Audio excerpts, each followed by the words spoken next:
So the card decks, each 72 card deck has a set of red and green 10 frame cards, and the colors can be used in the many, many activities that can be played and gone over in class. There's also a set of red and green double 10 frame cards. You can see that on the bottom. That's when the numbers get higher than 10. There's also a wonderful set of story cards. These are pictures that have an almost limitless opportunity for discussion and thinking about the numbers. So I'm going to show you just a small sampling of, we look through, I think there are over 25 games that can be played with the cards. And as you know, games are not only extremely appealing to young students, but they're extremely helpful. They're exploits their sense of fun and has them learning about the numbers at the same time. So here's just some examples. When we're learning numbers to 5 in pre-K, we can show the picture. This is one of the story cards, the 3 soccer balls. We can have the students put the counters onto the soccer balls and then transfer the counters to the 5 frame so we can see how many soccer balls they are, and then relate that to the pictorial 5 frame, and then finally to the abstract number symbol. Here's another one, tell how many. This is the story card for 1. As you can see, it's a cute little apple, and you can have the students say the name of the number. Here's our 5 donuts. We can have them tell you the number. We can have the students match the number of objects and the 10 frame cards. So there are the pencils you saw earlier. They can search in their card deck for the corresponding card. What this does is connects the cardinality, that they can see the 4 pencils, with the pictorial, somewhat more abstract 10 frame card, so that they are establishing a mental visualization of that amount. And there's the apple again, and we would search in our pack for the 1 card. This is tell the number. So in this game, we show one of the red cards and we say the name out loud. Then once we've mastered the numbers to 5, we're ready to learn the numbers to 10. This may or may not happen in pre-K, but learning to 5 in pre-K is developmentally appropriate. And then when we get into kindergarten, we move on to learning numbers to 10.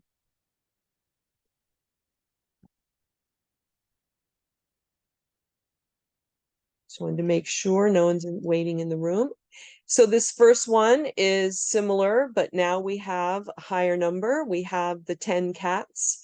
And I think this is 10, 1, 2, 3, 4, 5, 6, 7, 8, 9 cats. We're going to first put the counters on the cats and the picture on the card, and then we transfer them to the 10 frame. And we start to see that there are 1, 2, 3, 4, 7. There are 5 on the top and 2 on the bottom. This is a critical piece of the structure of the 10 frame.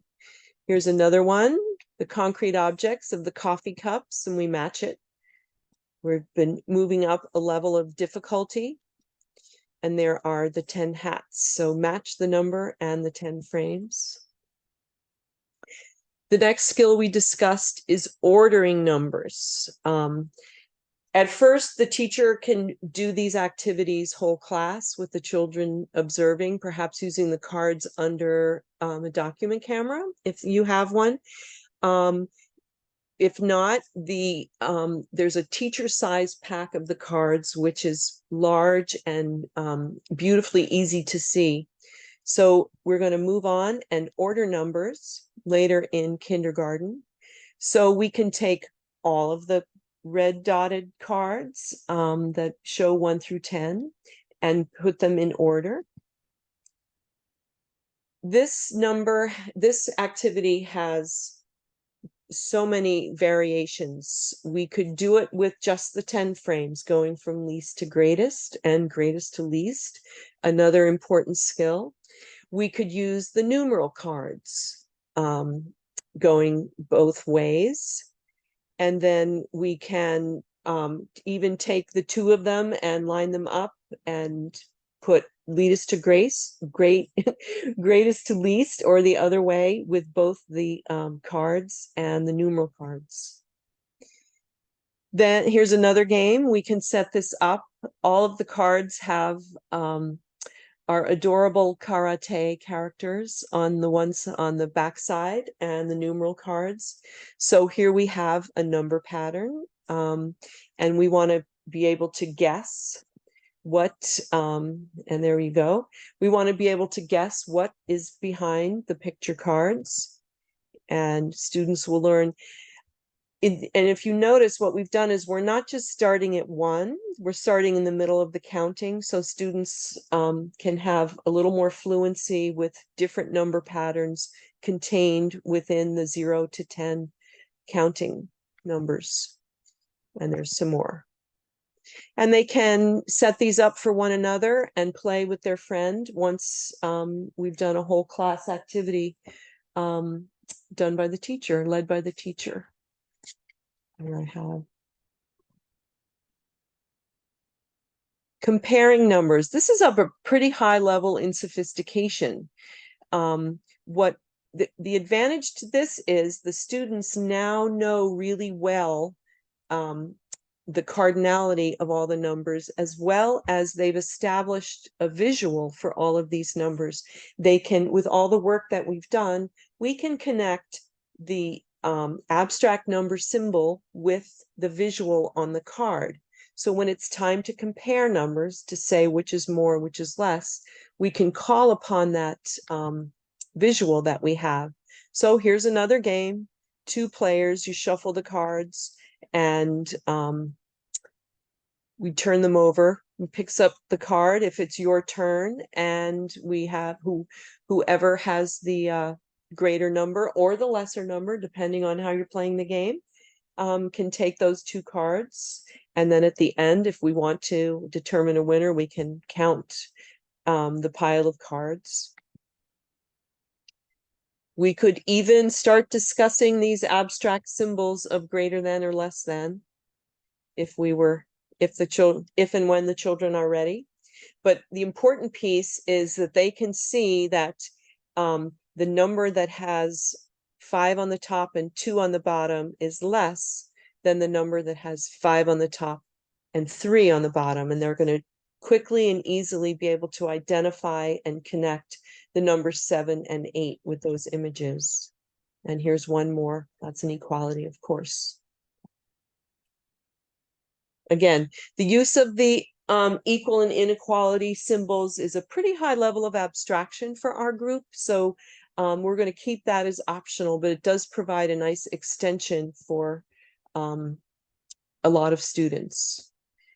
This game is called Who's the Greatest? So we shuffle the cards, and we each have a pile in front of us, and we flip them over. We recognize and compare the numerals. And again, the player that has the greater amount will take the 2 cards to their win pile.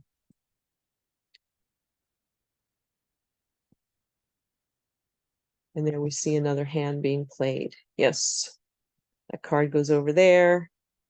They win those 2. This is a memory game. Some of us called this concentration. So we lay the cards out in a grid, and we each take a turn flipping the card over. And you try to recall where the match to your card is. It's fun. It's a fun memory exercise, but it's yet another opportunity to be working with the cards and looking at the numbers and the 10-frame visual and matching them.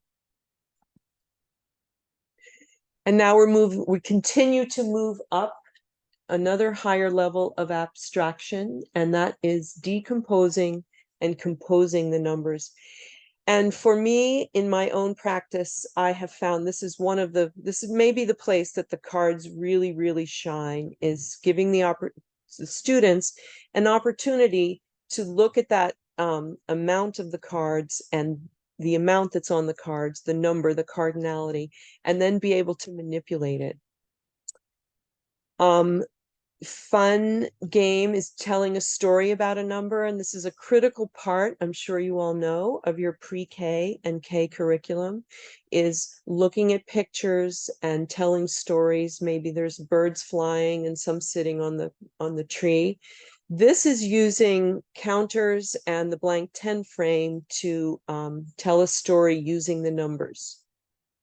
So we have here's the donuts. And as you can see, the story cards are particularly marvelous, in my opinion, because there's so much going on. As you can see, the total's 5, but we also have 4 donuts in the box, 1 donut outside the box. Altogether, there are 2 donuts with yellow frosting and sprinkles. There are 2 chocolate donuts, but one of them has frosting. There's 2 glazed donuts. So there's lots and lots of quantitative stories that the children can play and then represent with chips on the 10 frame card. So there's an example. And then we put 4 donuts in the box, 1 donut outside the box. So as you can see, hopefully you all have these chips in your classroom that are red on one side and yellow on the other.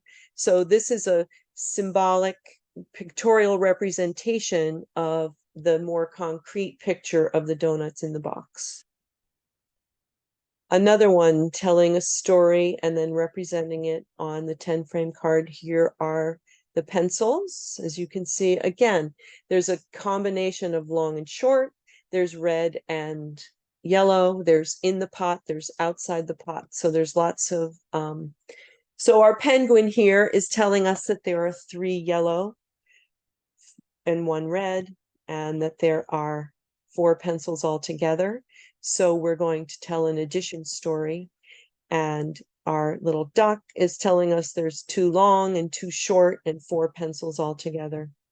And this time we're representing it with the 10 frame. Again, notice how this is up a higher level of abstraction, because now the number on the card is fixed as opposed to being movable with the chips. And now we're going to make 6, and the duck is going to make a 5 card and a 1 card. So we're starting the children off with adding. The penguin is going to make 2 3 cards, and our bunny is going to make a 4 card and a 2 card. So this is an extremely important skill for students, to be able to decompose and recompose numbers. And doing it with the cards with the support of the visual on the card, makes it highly productive. And now we're moving on. At the end of kindergarten, we're going to learn all the numbers to 20. And this is a really big moment in our little people's numerical lives. We start off telling how many. We're just going to identify that. And the beauty of this card is we talked very briefly about subitizing, which is, of course, looking at a quantity of, it could be the dots on the cards, but it could also be bear counters. It could be a group of children, any small amount. Students are able to subitize up to 6 numbers. However, in the context of the cards of the 10 frames, we can raise that level up, because we know that that first 10 frame has 10 in it. We know that we've been working on it for a very long time now. We don't need to count that. So all we have to do is subitize the card. And then we're going to work on that skill of learning the teen numbers. And of course, the way we want to do that in this particular situation, we would call this number 10 and 2 more. And then say the name 12. As you know, the teen numbers are problematic linguistically. However, if we combine them with the visual of the card and the concept of 10 and some more, and that difficult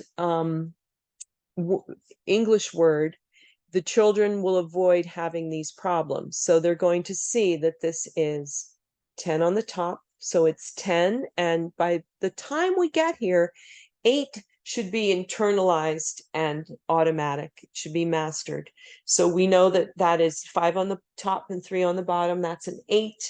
And so this makes 10 and 8 more, 18. It's a wonderful, wonderful way for the children to learn these difficult teen numbers.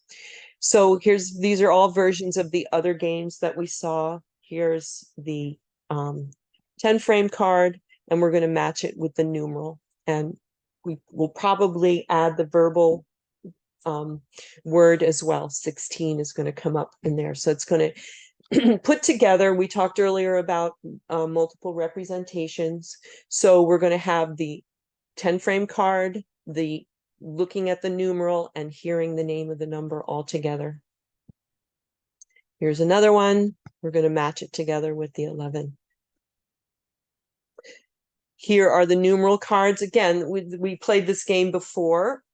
We could play this game with just the 10 frame cards. We could play it with the numeral cards and take this opportunity to incorporate those, the number words as well.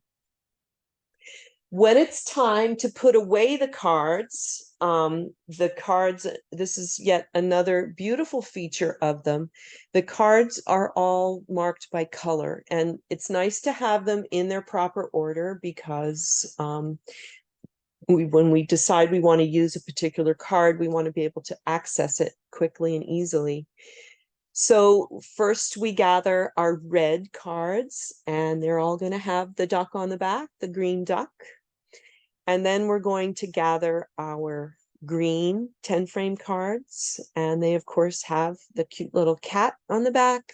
And we have the black numeral and the green numeral, the picture cards. There's 1 to 10.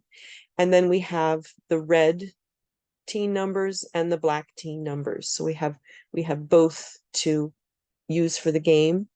And as you can see, they can put them together in by using the pictures on the back, the monkey and the panda, all of the animals. And another useful aspect of this is putting the cards away in an orderly fashion helps us think mathematically. And that's what one of the habits we want to get. And I just can't put enough good words in about our Math Karate app. The app is available both online, and it's mathkarate.com. You can also access it at the App Store. You type in Visual Math Karate. I'll show you that in a second. What I want you to know is that there we are. If you type in Visual Math Karate, this screen comes up, and you just need to click on Get. I'm sure you've all done that. So this game can be played on the phone, on the iPad, both. I also want to point out that the PreK and K games are free. They're available. The grade 1 is of course a fee through the App Store, or you can pay for it online at at our site, eastwestmath.com. And I just want to show you, here's an example of playing. This is the kindergarten 10 frame versus numeral game. Here's an example of what you'll see. Click on the game. Choose your card and touch the greater number. Correct. Excellent.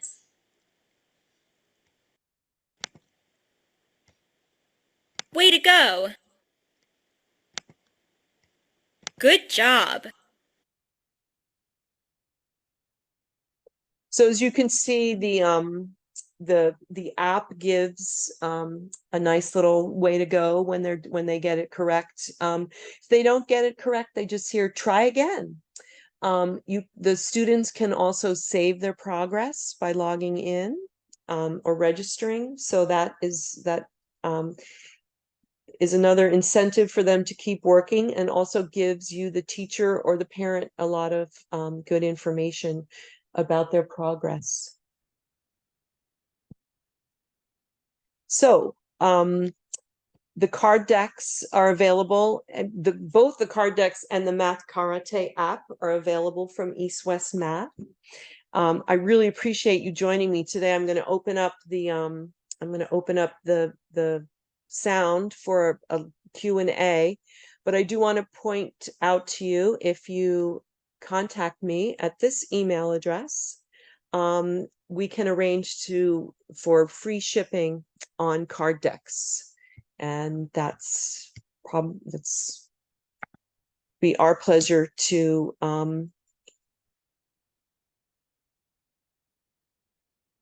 have you receive a deck of cards with no shipping. So I'm happy to look at questions in the chat, and then I'm going to see if I can unmute everyone. And I'm happy to hear your questions. If you are leaving us, I want to thank you for joining me today, and I'd love to, please email me anytime. I'd be happy to answer any questions you have going forward, or hear how you're enjoying the cards. I'm not able to, I'm going to just go with the chat right now because I'm not able to unmute. Kathleen? Yeah. Oh, okay. I was able to unmute it. It allowed. This is Anne Marie Wood. What is Hi, the Anne cost of how are you? What is the cost of a classroom set of cards? Wow. I'm sorry that I don't know the answer to that. Okay. Can I can get back to you, and just after we Sure. I didn't realize I don't have that in my memory off the top of my head. Can I get back to you on that? Sure. I'll email you the question so that you can just. Thank you. I appreciate that.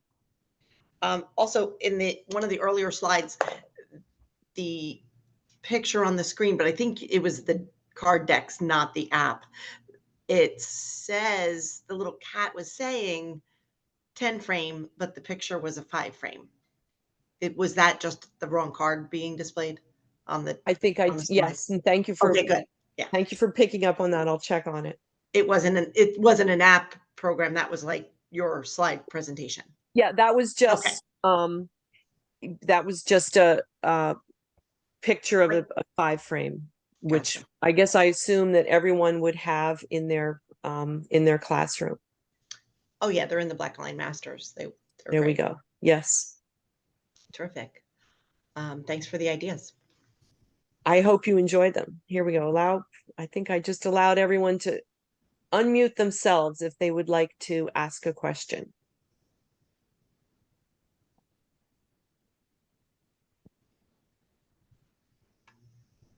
And I'm not hearing or seeing any right now. I'm going to stay on for just a few minutes.